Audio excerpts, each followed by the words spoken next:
Live it.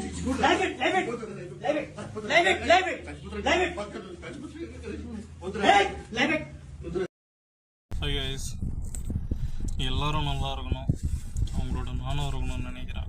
கண்டிப்பா north இந்தியாவில் ஒரு முஸ்லீம் தாய், அந்த தாய் தன் குழந்தைய 3 நாளா அவங்க வீட்டை சுற்றியும் அவங்க ஊரை சுற்றியும் தேடிட்டே இருக்காங்க.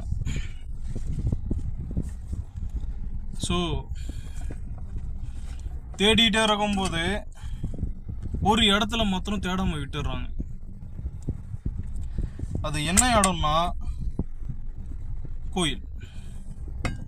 ஸோ அந்த கோயில்ல ஏன் தேடாம விடுறாங்கன்னா, ஒரு கோயில் உள்ள எந்த மாதிரி தப்பும் நடக்காது, தவறு செய்யறதுக்கு வாய்ப்பு இல்லை அப்படின்னு நம்புறாங்க.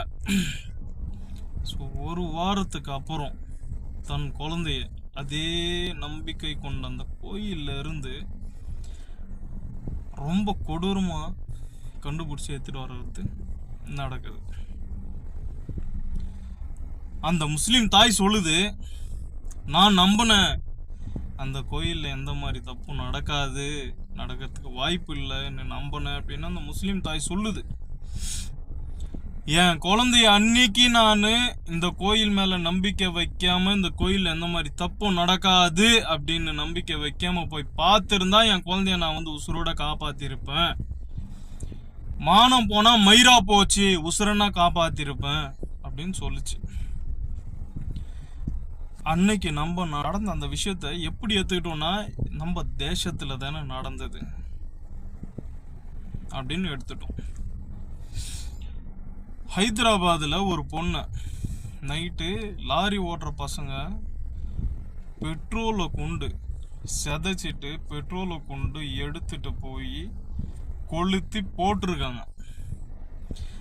அன்னைக்கு நம்ம நினைச்சிருந்து என்ன நினைச்சோம்னா, அது நம்ம ராஷ்டிரத்துல நடக்கல, பக்கத்து ஸ்டேட்ல தானே நடந்தது அப்படின்னு நினைச்சிட்டோம்.